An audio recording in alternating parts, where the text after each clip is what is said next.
And welcome once again to the X Zone. I am Rob McConnell, and we're coming to you from our broadcast center and studios in Hamilton, Ontario, Canada, on the Talkstar Radio Network, Mutual Broadcast Network, iHeartRadio, Simul Radio, and Simul TV.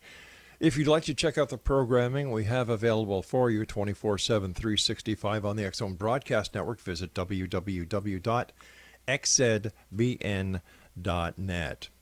My guest this hour, X Zone Nation, is Roy Heizer, and Roy is a professional tour guide, and he has been one for over a decade. He has conducted the Squares of Savannah History Tour, as well as the Winston Salem Ghost Tour. Mr. Heizer has also written several books, including Cincinnati Cemeteries, Hauntings and Other Legends, and Haunted Charlotte, Supernatural Stories from the Queen City.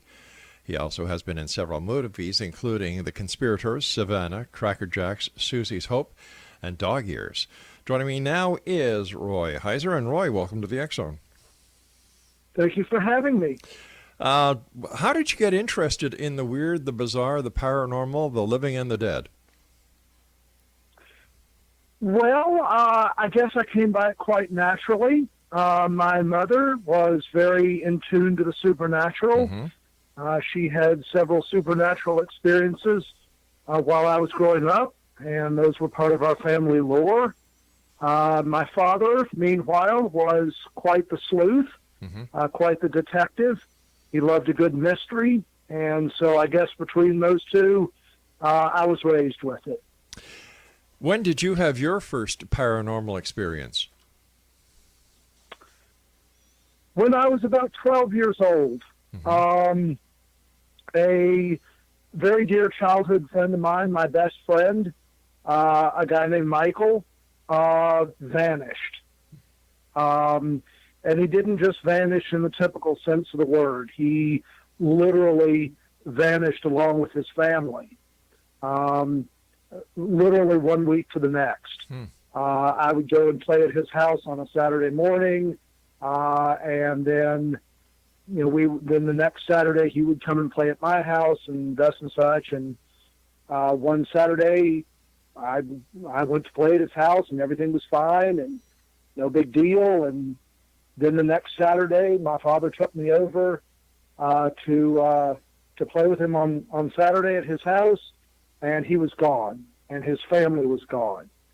Everything was gone. Every stick of furniture in the house was gone.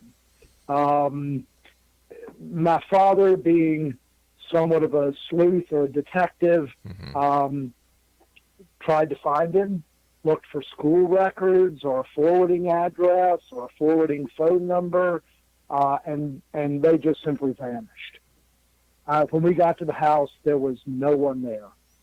The house was a ghost house. And, I've heard several theories over the years, but I've come to believe that it was something paranormal. Why? Because we had been best friends for several years. And if it had been, his dad got a new job or he's moving or he's changing schools, he would have written me a letter or given me a phone call. And I never heard from him again. Never got a letter, never got a phone call, nothing. No way to track him, no way to trace him.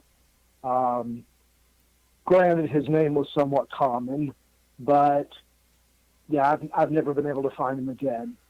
But I have no other explanation. But once again, that doesn't prove it had anything to do with the paranormal. No, not conclusively. But that's what I've been left with. But isn't it strange if it was the family that disappeared without a trace? All right, maybe. But to have their furniture there and everything else gone as well, it sounds like it was a middle of the night skip and run. Could very well have been. There could have been any number of explanations. My father went to the neighbors and they said, we're subdivision. We didn't see any truck pull up. We didn't see any moving van pull up. No forwarding address. My dad went to the school and the records were just gone. What did his father do, your friend's father? You know, that's part of the mystery. I don't know what he did. I know that the mother was a medical student, Mm-hmm. and she was at the medical college. Is it possible that his father worked for the government in such a position where they had to do things in a very secretive way?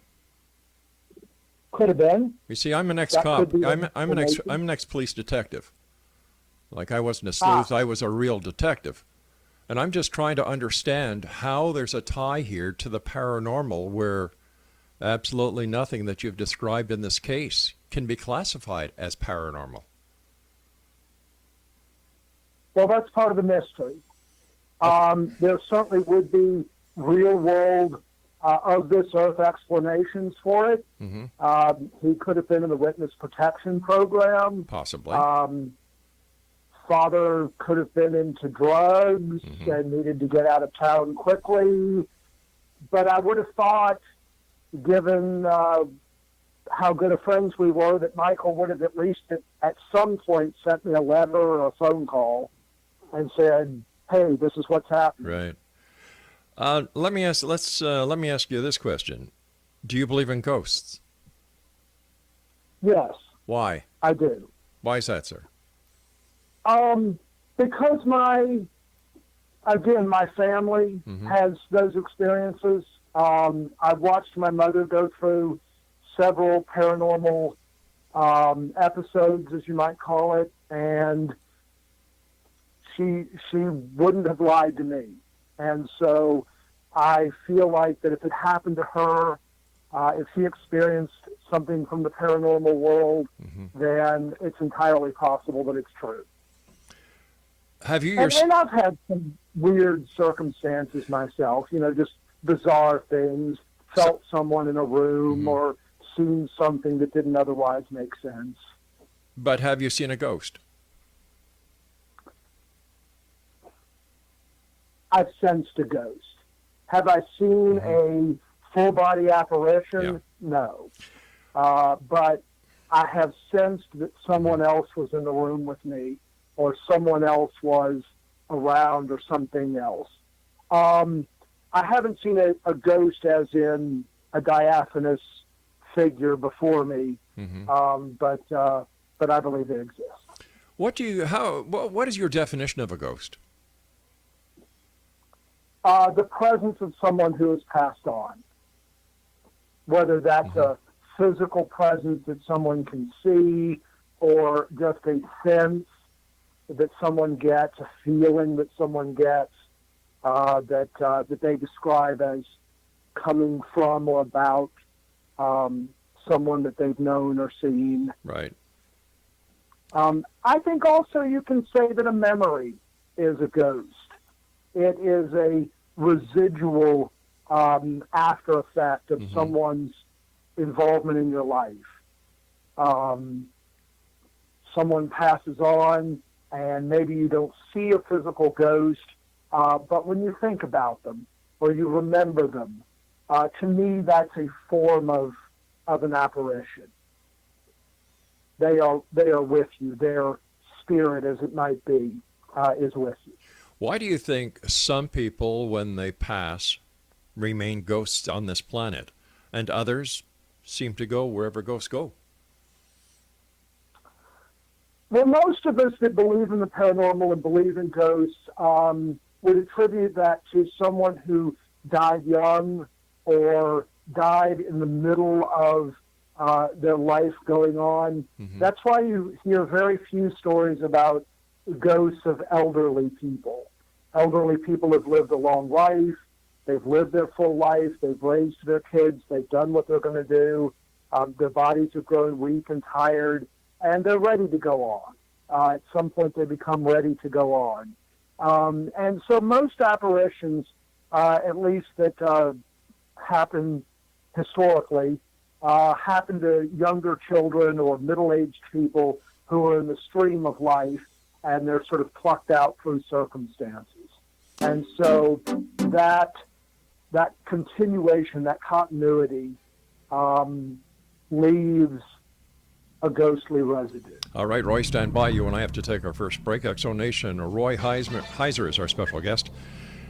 CINCINNATIGhostTour.com. And Roy and I will be back on the other side of this break as we continue here in the X Zone from our broadcast center and studios in Hamilton, Ontario, Canada. I'm Rob McConnell. Don't go away.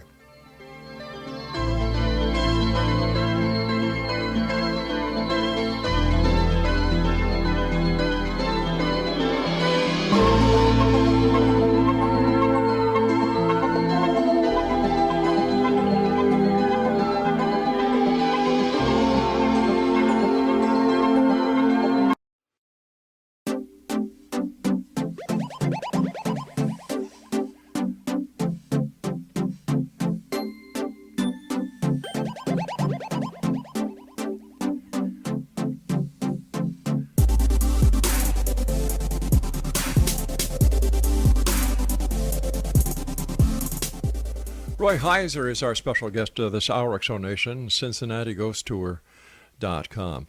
Roy, before we went to the commercial break, you were saying that most of the ghosts, is it most of the ghosts that are young compared to senior ghosts that are seen? Yes, that seems to be the case. Okay. Are there any statistics to validate that? I've never heard that before, and I find it to be interesting. I can't really quote you statistics per se, but the vast majority of ghost stories that I've heard from people on various ghost tours that I've taken, or ghost story books that I've read, that seems to be a common factor. Okay. Tell us about your ghost tours. And first of all, when did you have your first ghost tour, and where was it? Sure. Well, my first official ghost tour was in Winston-Salem, North Carolina, and I've since moved to Cincinnati, Ohio, and continuing that. But I've been giving tours, historical tours, for well over a decade. But the ghost tours, this is my 8th year. And would you say that most ghost researchers or paranormal investigators, when it comes to ghosts, are more historians than they are anything else? I would say that would be a good description. Certainly, you would have to have a historical curiosity. I'm sure some people have other motives, but yes, most of us are interested in the history tours, history behind the stories on the tours. In fact, most good ghost stories lay in some sort of history as well. And if not history, they certainly tell us something about ourselves, about the human condition. And I'm sorry, go ahead, sir. Well, on the Cincinnati Ghost Tour, for example, if you peel away the ghost stories, it's really just a history tour underneath it. One comes away learning a lot about the history of Cincinnati. I was just going to ask you, how haunted is Winston-Salem? It's actually quite haunted. There are a great number of stories there. They've got an old historic cemetery named God's Acre. It's a Moravian cemetery.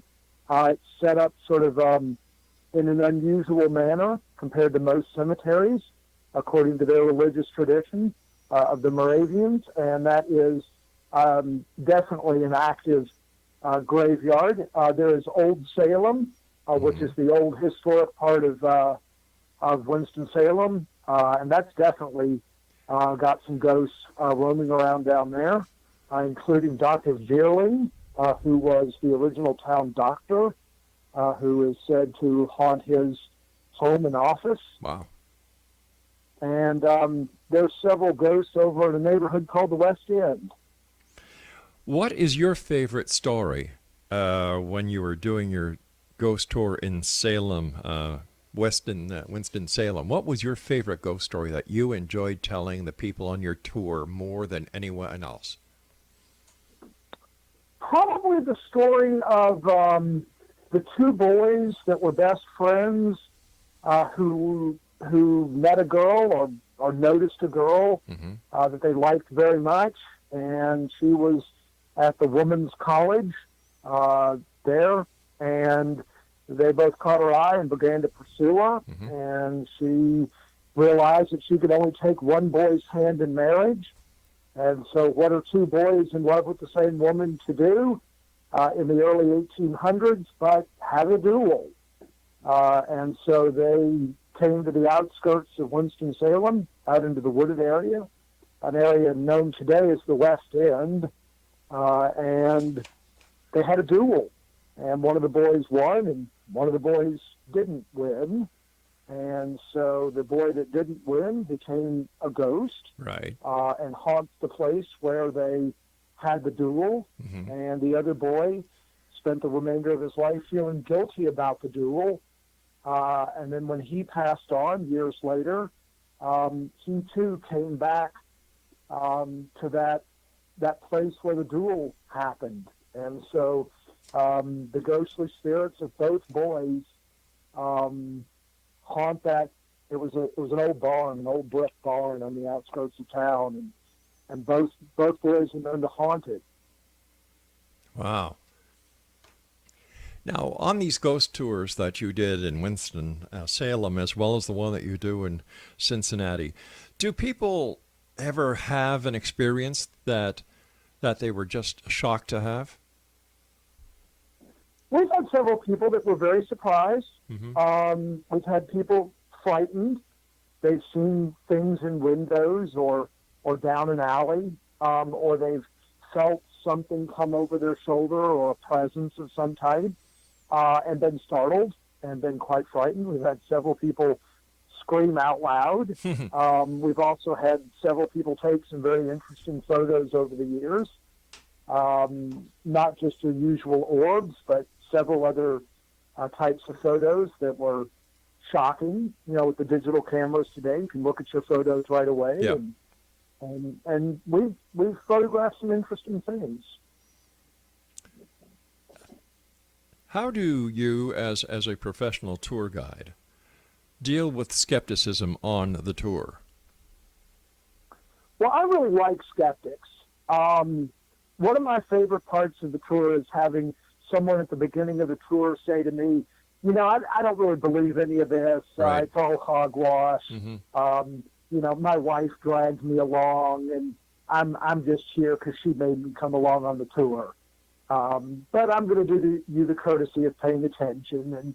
And then, you know, that same person at the conclusion of the tour come up to me and say, wow, that was really neat. I learned so much. And, you know, I'm going to give this a second look, or I've become a believer, or yeah, you really convinced me that, you know, this is true and I should take another look at it. That's got to be one of my favorite things. I love winning over the skeptics. I guess it would be. What is the weirdest or scariest thing you've had happen on a ghost tour, Roy? Well, one time here in Cincinnati, we actually had a lady have what I might call an out-of-body experience to some degree. We were standing around in a bar called Arlen's Bar, Mm-hmm. and we were kind of out in an open area. It was a weekday night. The bar was kind of mostly empty. There wasn't really anybody around except our little group. Right. And a lady came along out of nowhere. The way Arlen's is set up, there's no real way to walk into that open area without being seen. It's a very long, narrow bar. And she didn't come walking down the bar. She didn't come out of the patio area. She just appeared out of nowhere and fell flat on the floor. Oh, boy. Arms underneath her, chair flying across the room. And, you know, obviously the bartender came over and looked at her and thought, you know, maybe we should call an ambulance. And I thought it was best to get my group out the door and on to our next stop, because if they were going to have, you know, medical people come in, they needed their space. Sure. And so the next night, you know, we saw the ambulance come, and the next night we were back in there again, and I asked the bartender, what about that woman from last night? Mm-hmm. And he looked at me in all seriousness and said, what woman? The woman who fell on the floor. that kind of appeared out of nowhere. And again, he was like, "What woman?" And well, the one you called the ambulance on. And he said, "We didn't call an ambulance last night." And yet the night before there had been this woman. I mean, maybe he was pulling my leg, but he seemed serious to me. Why do you think ghosts hang around bars? Hang around Bars, where alcohol is served? bars. Yeah. Well, ghosts are really just manifestations of people. They're the spirit or the energy of people. And so ghosts are really not that different than us, except they don't have their corporal body. They want acceptance and attention. They want to be included. They want to have friends. They want all the things that you and I want. And so a bar is a natural environment for that. Most bars are friendly, happy places that people go to have a drink and meet up with their buddies and have a good time and a few laughs and ghosts want those same things. Ghosts want to carry on doing what they were doing. And so given the community and the friendliness of most bars, it's a natural extension. All right, Roy, please stand by. You and I have to take our news break for the bottom of the hour. And X Zone Nation, our guest this hour is Roy Heizer. And if you would like to get a hold of Roy, if you're in the Cincinnati area and you'd like to take Roy's tour, his website is CINCINNATIGhostTour.com. That's CINCINNATIGhostTour.com. And Roy and I will return on the other side of this news break as we continue here in the X Zone from our broadcast center in Hamilton, Ontario, Canada. Don't forget, the X Chronicles newspaper is available for one and all with our compliments and has been since 1990. And to get your complimentary copy, which this month is 92 full-colored pages, I should say, visit online where you can read it online or download it from www.xchroniclesnewspaper.com.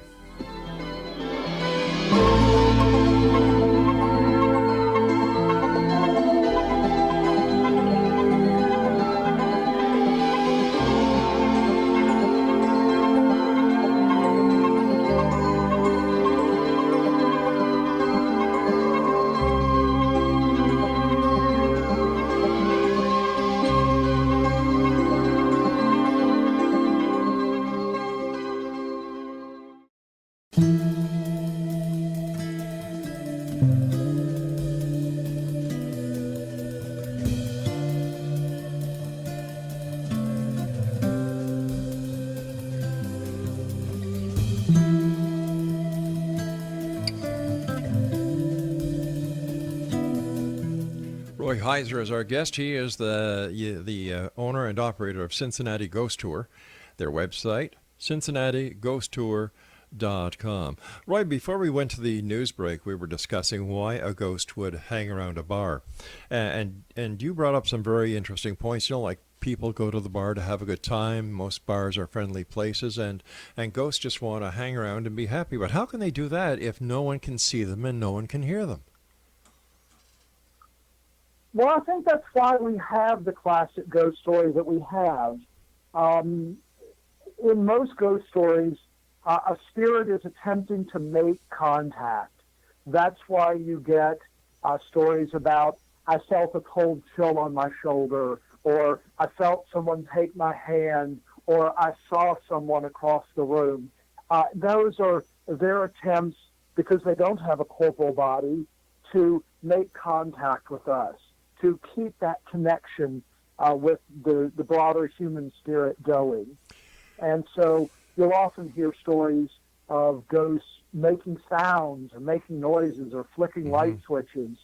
And I believe that those are simply attempts to get a hold of us, to get our attention. But if they don't have a corporal body, how can they manifest an image of themselves? How can they flick on a light switch? How can they make sounds of moving down a hall or walking upstairs? How do they do that? How do we explain that? Well, all of those things are triggered by energy. It takes energy to flip a light switch, or it takes energy to make a sound, or to step on a creaky stair. And ghosts are just another manifestation of energy. What we call the spirit or the ghost is the inner energy of that person. And even though the physical body may not be there, the energy of that person is there. And when there's energy, you get friction. And when you get friction, you can then get sounds or light switches or noises. And that's why often ghosts present in a diaphanous state, diaphanous meaning half invisible, because they can't quite, they don't have the same level of energy we have, or the same type of energy to be fully seen. Okay. But they can manifest enough energy to be invisible. All right, Partially. I can understand the aspect of energy, but energy, in order to represent a form, must be contained by a form. So how does the ghost maintain the form of its past existence? Now, the human body has energy, but the clothes that are seen on ghosts and reported, whether it be a Confederate Army uniform, whether it be somebody from the early 20s, anywhere in history where these ghosts are alleged to be seen, wear these clothes. So how does the ghost, or where does the energy from inanimate objects, non-living objects, come from to manifest themselves at the exact same time, the exact same place as the apparition is? Well, I, for one, am not sure that they do. Okay. Nowhere on any of my ghost tour do I describe a ghost as being fully dressed in their original clothing. Right. I believe that a ghost is the spirit of the person, regardless of clothing or a hat or glasses or anything someone might wear. But that's also why ghosts manifest themselves in a number of different ways. Sometimes all they can manage is to make a sound. In ghost hunting, we talk about orbs a lot. Mm-hmm. And a lot of times people sort of laugh at orbs occasionally, but they can be manifestations of energy. Certainly they are light energy, if nothing else, but they're not a fully formed human, as we know a human. And so an orb can float around in the air, and it's just a speck of energy. And it may be a speck of energy that produces its own light, or it may be a speck of energy that simply reflects surrounding light. So I'm kind of a believer in orbs, even though I realize that some people sort of laugh at them as being kind of silly. But they are a source of energy. And so if they're a source of energy, they certainly could contain the remnants of someone or something. How do we know that the majority of orbs that are reported on the internet are actually specks of energy instead of dust, moisture, or insects? Well, I think we're looking at that the wrong way around. Okay. All orbs are specks of energy. So the question isn't whether they are specks of energy, because they are all specks of energy, either producing or reflecting light. The question is, are they paranormal? Are they the spirit or the embodiment of a person or an animal or something? And so, like you mentioned insects, for example, I don't see why an insect couldn't have the same sort of spirit that a cat or a dog or a person would have. I'm not saying they I don't. mean, they're a living being. There's all probability that they would. And so the question about orbs isn't, is it energy? The question is it paranormal? And how And I believe in some cases it is, and in some cases it isn't. So how do you differentiate between the two? Well, that's where an investigation would come in. That's where you would need corroborating evidence. Such as? Just a generic photograph doesn't tell you much of anything. Right.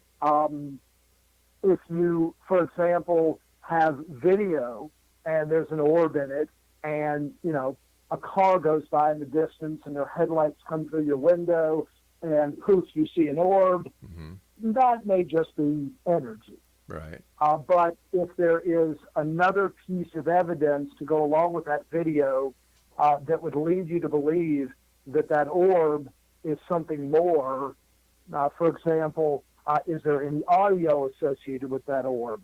Are there multiple orbs? Does the orb transform into something? Is there any other activity in that house or building that would lead you to believe that there was paranormal activity there? So what would some of the evidence be that orbs are real? Orbs are actually particles of energy of someone who has departed and is no longer a human, but are now pieces of energy floating around in these orbs. Sure. Again, you would need some other evidence to go with it. Otherwise, it's inconclusive. And that other piece of energy evidence could be other sightings, manifestation, sounds, noises, or something picked up on a piece of detection device. Why do you think the paranormal is so popular these days? Well, because I think people are curious. They're curious about humanity. They're curious about the afterlife. It is an extension of a fear that humans have of dying. It comforts people to know that life doesn't just end at death, but there is something beyond. But we don't know that. But we don't know that for sure. This is all speculation. No, of course not. Of course, it's all speculation. You're absolutely right. It's all speculation. That's why we do the investigations. That's why we continue to be curious about it.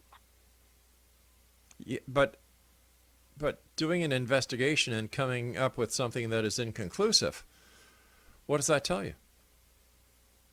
Well, a particular investigation may come up inconclusive, but that doesn't mean that all of them do at all times in all places. And so you have to keep investigating, and keep exploring, and keep learning. So let's say the day comes that somebody out there comes up with the smoking gun that ghosts are real and that there is an afterlife. What happens after that point? I doubt that will ever happen, because I rather suspect that there's an equal number of people that would say that it was false, that it was not true, or have a different point of view.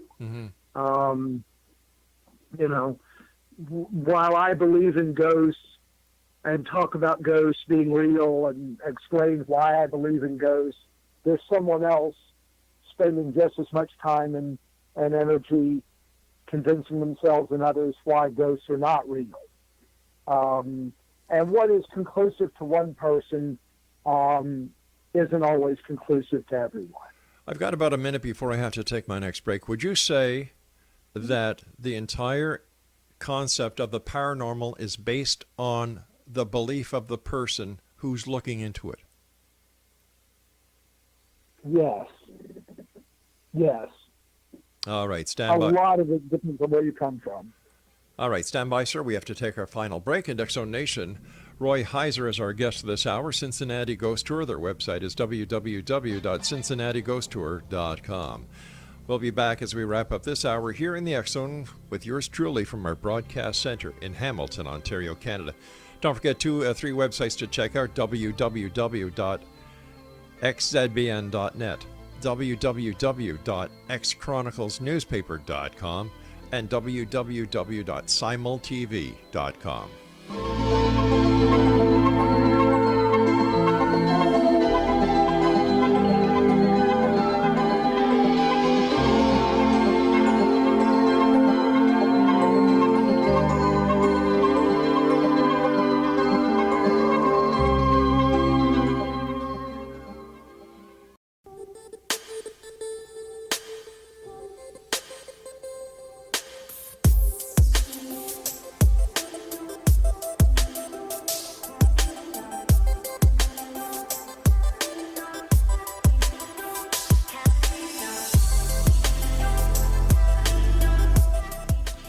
XO Nation, Roy Heizer is our guest this hour, CincinnatiGhostTour.com. You also conduct Cincinnati Cemetery Tours as well as Sinister Cincinnati Walking Tour. Tell us about both those walking tours. Sure.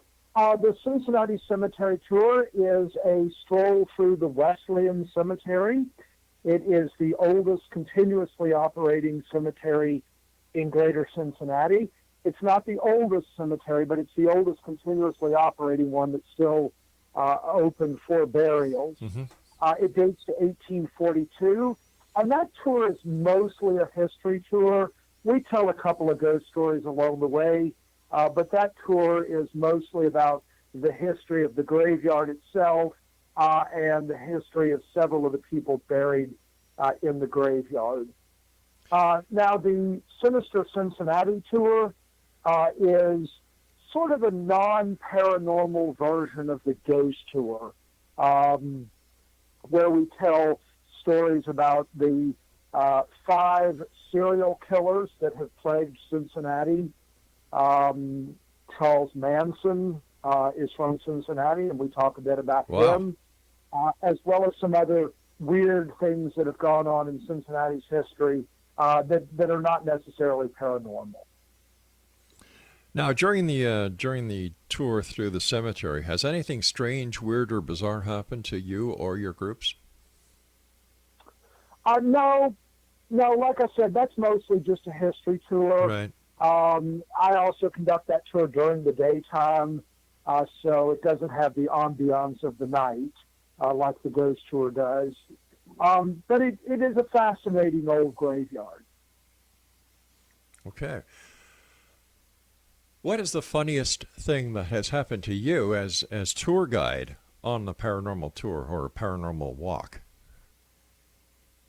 Oh, well, yeah, I had a lady come on the tour one time. Seemed like a nice lady. Mm-hmm.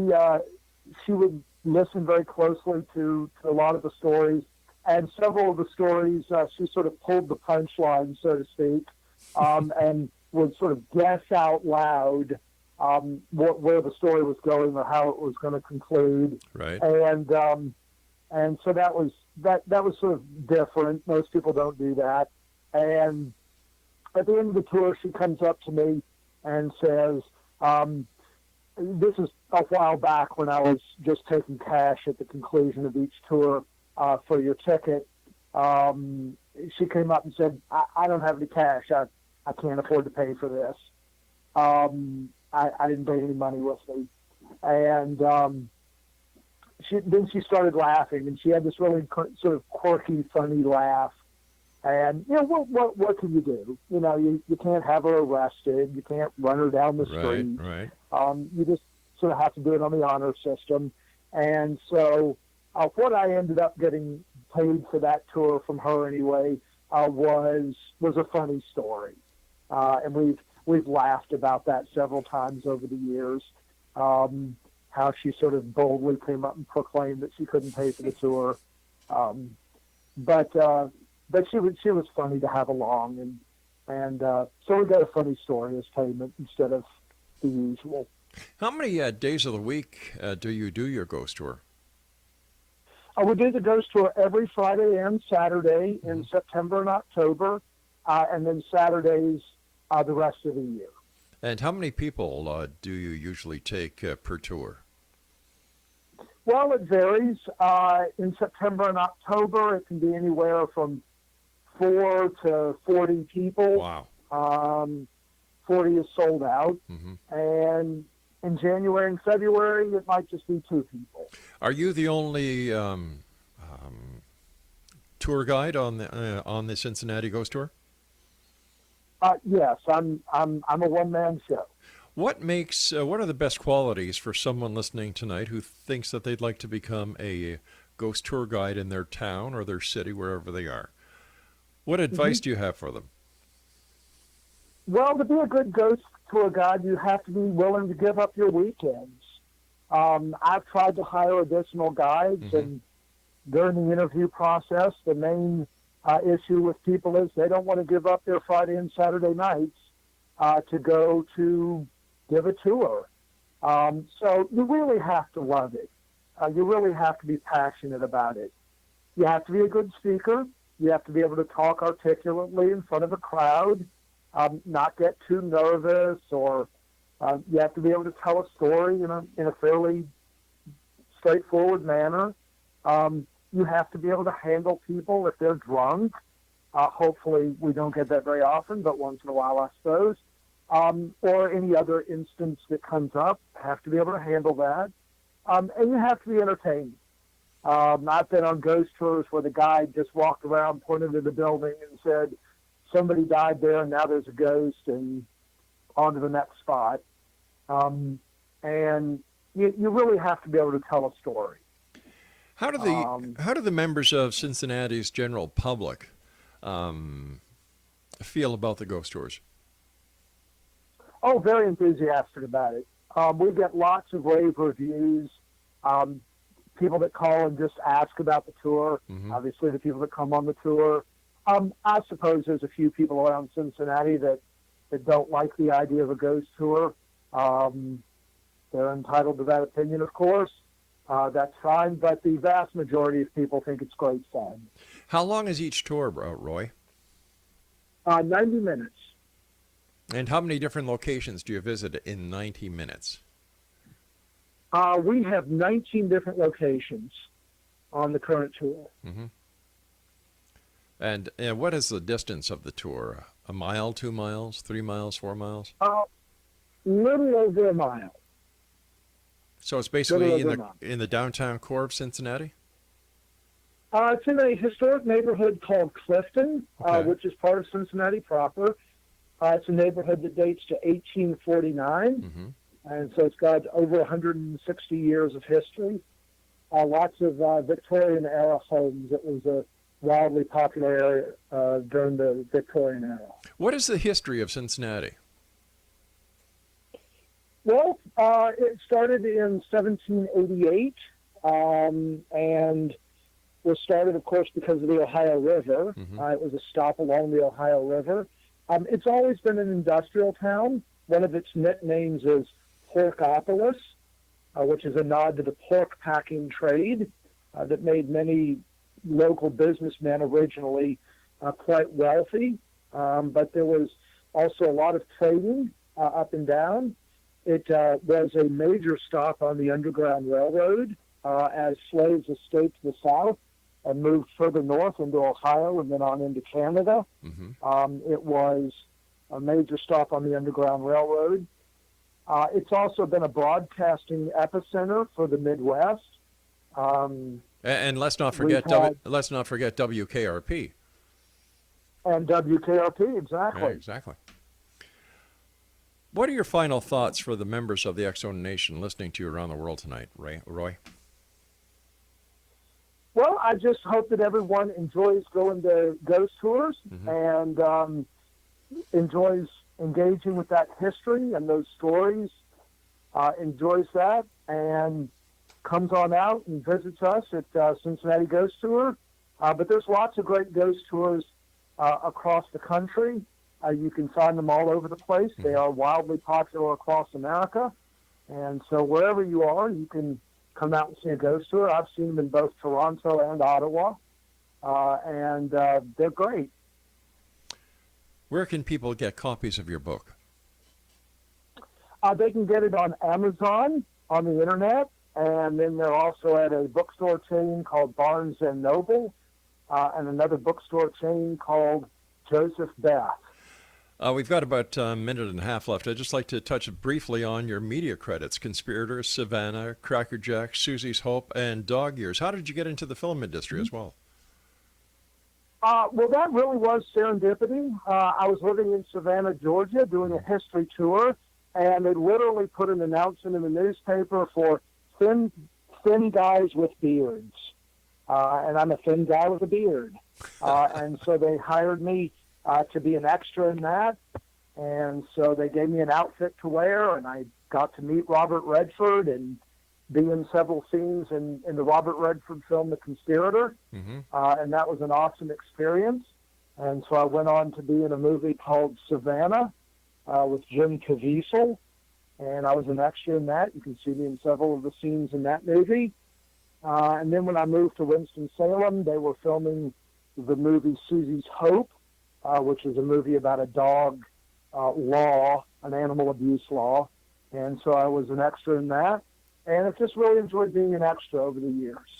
Roy, I want to thank you so much for joining us. Great talking to you. And X Zone Nation, if you'd like more information on our guest this hour, Roy Heizer, his website is CINCINNATIGhostTour.com.